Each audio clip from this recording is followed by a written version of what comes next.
국내 유통가의 지각 변동을 가져올 이베이 코리아 인수전 본입찰이 연기됐습니다. 인수전에 참여한 기업들의 눈치 싸움 때문인데 여기에 배달앱 요기요를 비롯해 중고나라 인수까지 유통가가 지금 치열한 M&A 전쟁에 나서고 있습니다.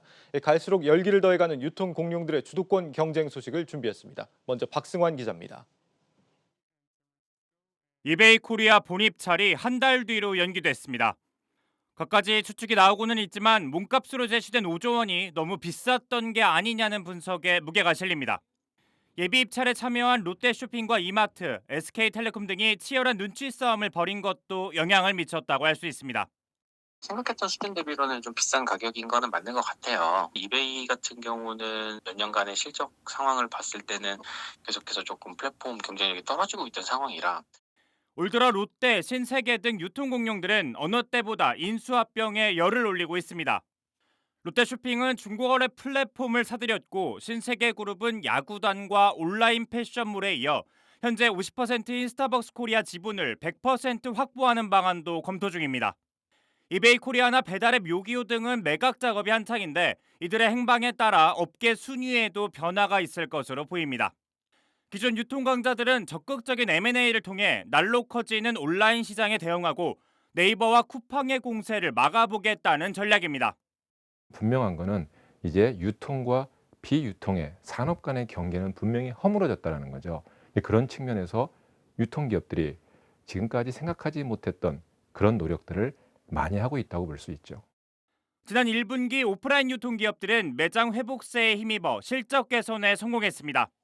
쿠팡이 지난해 같은 기간에 3배가 넘는 3천억 원의 영업적자를 본 반면 롯데쇼핑은 618억 원의 이익을 냈고 신세계는 1236억 원으로 역대 최대 실적을 달성했습니다. 영업성과로 확보한 자금과 그간 쌓아둔 자본을 바탕으로 본격적인 사업 확장에 나선 겁니다. 자체적으로 온라인 산업이라든지 인재를 양성하는 것이 더 좋은 방법인데 빠른 시간에 구축을 하려고 하다 보니까 M&A를 더 많이 하게 되었고 직원들이 그 기업과 융합된다든지 같이 한 바퀴로 굴러가야 되는데 그렇게 불협화음일 수 있는 것이 제일 큰 어려움이다.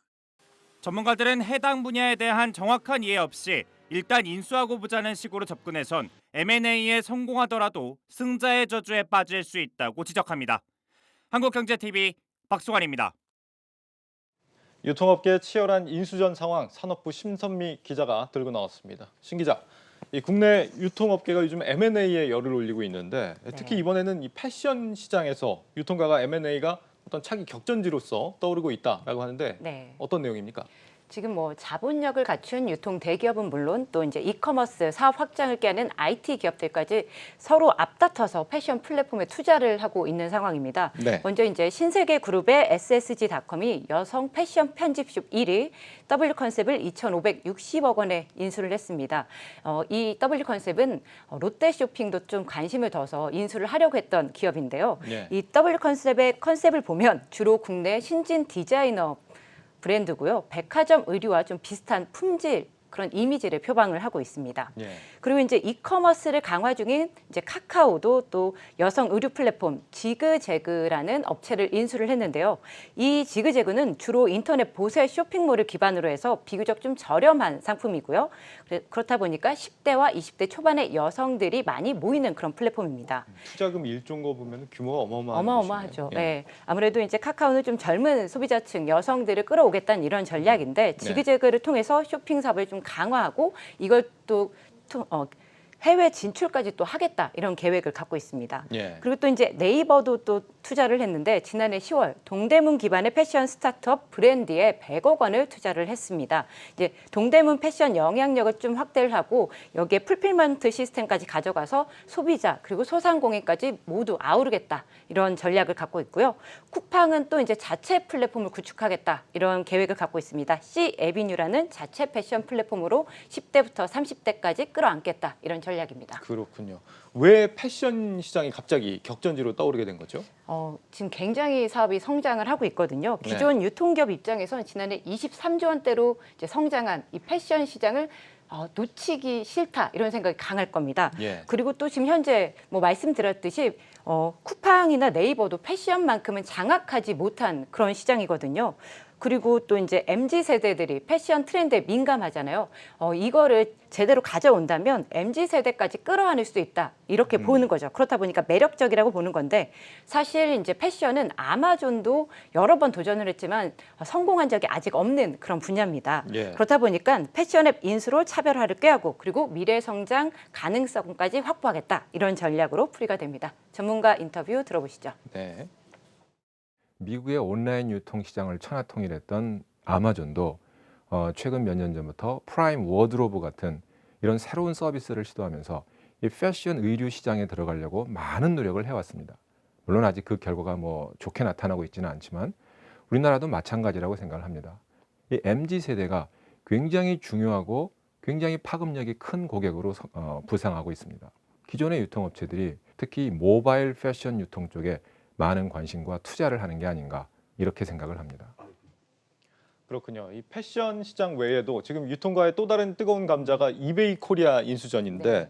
뭐 앞서 리포트를 보면은 매각 작업이 좀 지연이 되는 것 같아요. 왜 그런 겁니까? 아무래도 이제 5조 원에 달하는 이 인수 희망가가 최대 변수가 좀 되고 있는데요. 예. 롯데쇼핑 그리고 신세계그룹 11번가를 갖고 있는 그 SK텔레콤까지 7, 8곳이 예비 입찰에 참여하면서 좀 흥행 분위기를 보였습니다. 그런데 현재는 이 몸값 5조 원을 갖고 양측에서 이제 이게 가격이 정말 적정한 건가 이런 이견이 좀 큰 상황인 거죠.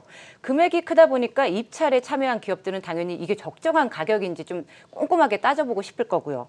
그런데 이제 이들 기업이 요청한 자료를 이베이 측에서는 조금 안 내주고 있는 상황인 겁니다. 그러다 예. 보니까 실사 작업에 차질이 생겼고 본 입찰 일정을 좀 연기해달라고 요청을 한 거죠. 그러다 보니까 이게 4달로 이제 연기가 좀 된 상황인데 이베이 측 입장도 어떻게 보면 또 좀 이해는 가긴 갑니다. 입찰에 떨어진 기업들이 향후 또 경쟁사가 될 수 있다는 점에서 핵심 정보를 내주기가 좀 꺼려지는 상황이라는 겁니다. 네. 그 외에도 지금 요기요도 인수를 한다고 하고 뭐 그야말로 격변의 이커머스다라고 할 수 네. 있겠는데 유통가만 유독 이렇게 M&A에 열을 올리고 있는 그런 이유를 뭐라고 봐야 될까요? 단기간에 규모를 키우려면 당연히 좀 괜찮은 플랫폼을 흡수를 하는 게 가장 효율적이다. 이렇게 판단을 좀 한 걸로 보입니다. 예. 사실 이제 지난해에 이어 코로나19 후폭풍이 계속 이어지면서 유통시장 환경이 굉장히 급변하지 않았습니까? 그렇죠. 그렇다 보니까 온라인 유통 그 판매 비중이 2017년 21%에서 지난해 34%로 급증했습니다. 문제는 이 같은 변화를 유통 그 공룡, 기존 유통 공룡이 아닌 쿠팡이나 네이버 같은 그 IT 기반의 뉴 플레이어들이 주도하고 있다는 점이죠. 지난해 기준 온라인 거래가 순 결제 금액 기준으로 보면 네이버가 시장 점유율 17%로 1위, 그리고 쿠팡이 14%로 2위입니다. 네. 이제 미국의 경우 아마존이 좀 압도적인 점유율을 갖고 있잖아요. 그렇게 시장 점유율을 확보한 기업이 지금 현재 한국에서는 없는 상황이거든요. 그렇다 보니까 이제 네이버나 쿠팡 등 이 선두 주자들도 점유율이 10%대 이렇게 머물러 있는 지금 M&A를 통해서 규모의 경제를 실현하고 반격의 기회를 가져가겠다. 이렇게 전략을 삼고 있는 겁니다. 그렇군요. 유통업계가 거의 뭐 지금 레드 오션인 것 같은데 지금 네. 유통가의 어떤 경쟁 구도가 지금 어떤 상황입니까? 사실 너무 급격하게 변해서 네이버, 카카오를 도대체 어떤 기업으로 봐야 할지 저도 헷갈리고 아마 시장도 조금 혼선이 온 것 같아요. 네. 그래서 이제 이들의 사업 영역이 굉장히 확장이 됐거든요. 그렇다 보니까 기존의 분류 방식으로는 지금의 업태를 어떻게 구분을 지어야 할까 이렇게 지금 혼란이 되고 있는 겁니다. 예. 근데 이제 나이스 신용평가는 이제 3가지 유통업태를 분석을 했습니다. 3가지로. 우선 이제 우리가 익숙하게 알고 있는 유통 공룡이죠. 오프라인에 강점이 있는 롯데와 신세계 이렇게 한 개가 있고요. 네. 두 번째로는 네이버와 카카오 커머스가 해당되는 종합 플랫폼 사업자, 그리고 쿠팡과 11번가, 그리고 뭐 티몬 등이 해당되는 기존 이커머스 중개 사업자 등이 있습니다. 그런데 이렇게 크게 3가지로 분류를 해봐도 조금 우위를 확보한 상위 기업들이 벌써 10개가 넘습니다. 그렇군요. 지금 뭐 너나 할 것 없이 M&A를 통해서 뭐 빠르게 주도권을 확보해 나가자 이런 생각인 것 같은데 네.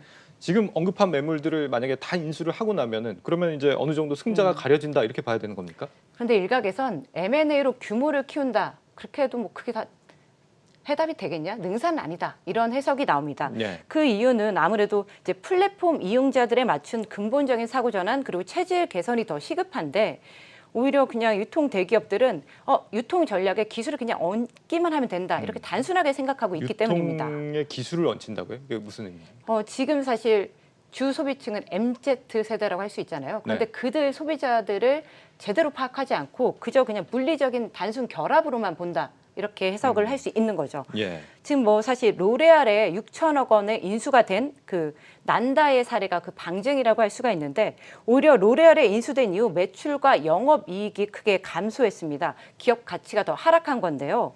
코로나19 여파로 분명 뭐 화장품 시장이 위축이 되면서 실적 악화를 피하지 못했다 이런 영향도 있을 수는 있습니다. 하지만 주요 타깃인 중국 화장품 시장은 9.5%의 성장세를 기록했다는 점에서 단순 코로나 때문이다라고 볼 수가 없는 거죠. 특히 중국의 화장품 수입 시장 규모가 전년 대비 31.1%나 증가를 했습니다. 네. 그렇다 보니까 로레알에 인수된 난다가 오히려 대기업화되면서 기존의 그 재기발랄함, 개성을 잃어버린 거 아니냐. 그렇다 보니까 경쟁력을 좀 잃어가고 있다. 이런 해석이 나오는 겁니다. 그렇군요. M&A도 M&A지만 좀 체질 전환이 필요하다 이런 그렇죠. 얘기군요. 뭐 이커머스가 사실 변화무쌍한 시장입니다. 네. 과거 10년 전에 G마켓이 1위였거든요. 그런데 현재 1위가 아니죠. 네. 그리고 쿠팡이 10년 전에는 없던 기업인데 지금 현재 2위 자리에 올라와 있습니다. 이렇게 성공한 플랫폼은 킬러 콘텐츠가 있습니다. 그리고 그 킬러 콘텐츠를 바탕으로 팬덤을 형성하거든요. 아마존도 바로 그 성공 비결이 팬덤입니다. 무려 119달러의 연회비를 내는 2억 명의 프라임 서비스 가입자가 바로 팬덤의 실체입니다. 사실 인터넷 쇼핑 검색만 하면 정말 새로운 상품들이 쏟아지고 최저가를 바로바로 알아볼 수 있습니다. 그런데 무려 13만 원이 넘는 돈을 지불한다? 그거는 아마도 서비스가 정말 대단하고 믿을만하다 이런 뜻이겠죠. 예. 한국의 이커머스 승자 또한 팬덤을 형성하는 플랫폼이 승자가 될 가능성이 큽니다. 하지만 지금 현재 아마존처럼 점유율이 30%에서 40%대를 차지하는 기업이 없거든요. 그 기업이 나타날 때까지는 아마도 치킨 게임이 계속 좀 이어질 거다. 이렇게 예상이 됩니다. 알겠습니다. 유통업계를 담당하고 있는 산업부 신선미 기자였습니다.